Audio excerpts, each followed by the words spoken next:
जिंदगी को जीने का ढंग कोई नियम नहीं है, कोई विधि नहीं है, कोई अनुशासन नहीं है। जिंदगी को जीने का ढंग एक समझ है, और जब समझ आ जाती है तब जिंदगी अपने आप बदल जाती है। आदमी बार बार मुझसे पूछता है कि खुश कैसे रहा जाए, शांत कैसे रहा जाए, सफल कैसे रहा जाए। लेकिन मैं तुमसे पूछता हूं, क्या तुमने कभी यह पूछा कि तुम अभी कैसे जी रहे हो? क्योंकि जो आदमी गलत ढंग से जी रहा है वह सही ढंग से खुश होने की कोशिश करता है। ये ऐसा ही है जैसे कोई जहर पीकर पूछे कि अब अमृत कैसे मिले। जिंदगी को सुधारने से पहले जिंदगी को देखना पड़ता है, बिना किसी निर्णय के, बिना यह कहे कि यह सही है या गलत है। सिर्फ देखना, क्योंकि देखने में ही क्रांति घटती है। आदमी भविष्य में जी रहा है, आज को वो सीढ़ी बना लेता है कल के लिए, और ये कल कभी आता नहीं। कल हमेशा कल ही रहता है। इसीलिए आदमी बूढ़ा हो जाता है लेकिन जी नहीं पाता। उसने सिर्फ तैयारी की होती है, जीने की नहीं बल्कि जीने की योजना बनाई होती है। बुद्ध के पास एक आदमी आया, उसका घर जल गया था, सब कुछ राख हो गया था। वह रो रहा था, चीख रहा था।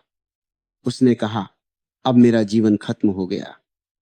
बुद्ध ने उसकी ओर देखा और कहा, अजीब बात है, घर जला है, तुम नहीं जले, लेकिन तुम ऐसे रो रहे हो जैसे तुम ही जल गए हो। उस आदमी को समझ नहीं आई। बुद्ध ने कहा, तुमने घर को अपना अस्तित्व बना लिया था, जब घर गया तो तुम भी गए।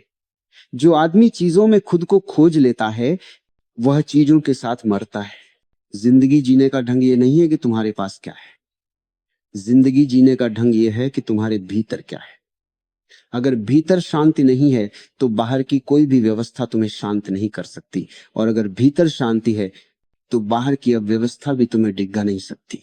तुम सोचते हो दुख बाहर से आता है, कोई व्यक्ति दुख दे देता है, कोई परिस्थिति दुख दे देती है।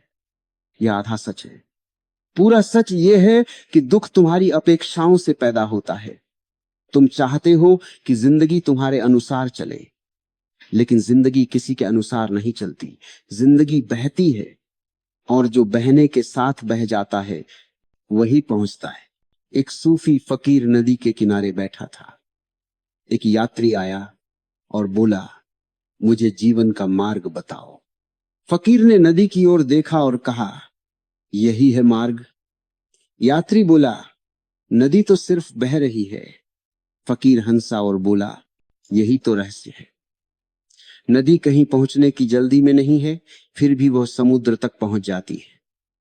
और तुम पहुंचने की जल्दी में हो, इसीलिए कहीं नहीं पहुंच पा रहे। जिंदगी जीने का ढंग संघर्ष नहीं है, जिंदगी जीने का ढंग स्वीकार है। लेकिन स्वीकार का मतलब कायरता नहीं है। स्वीकार का मतलब है जो है उसे देखना, और जो नहीं है उसके लिए रोना बंद करना। जिस दिन आदमी ने यह समझ लिया, उसी दिन से उसके भीतर एक नई शांति उतर आती है। तुम ध्यान को कोई विशेष क्रिया समझते हो? बैठना, आंख बंद करना, सांस गिनना, ये सब खेल हैं। असली ध्यान तो यह है कि तुम जो कर रहे हो उसमें पूरे हो जाओ। खाते समय खाओ, चलते समय चलो, प्रेम करते समय पूरा डूब जाओ, और जब दुख आए तो दुख को भी पूरी ईमानदारी से आने दो। जो भावना को दबाता है वही बीमार होता है, जो बहने देता है वही मुक्त होता है। जिंदगी जीने का ढंग सीखना नहीं पड़ता, जिंदगी जीने का ढंग याद करना पड़ता है।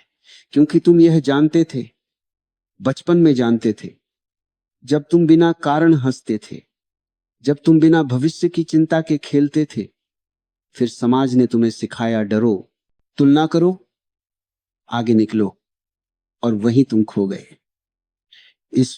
मैं तुमसे ये नहीं कहता कि सब छोड़ दो, मैं ये कहता हूं सब पकड़ना छोड़ दो।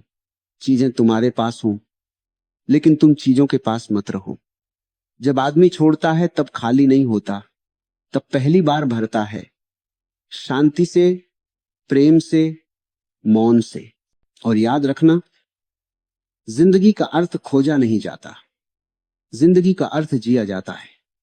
जिस दिन तुमने इस क्षण को पूरी तरह जी लिया, उसी दिन जीवन ने अपने सारे रहस्य तुम्हारे सामने खोल दिए। जागो, देखो और बहो,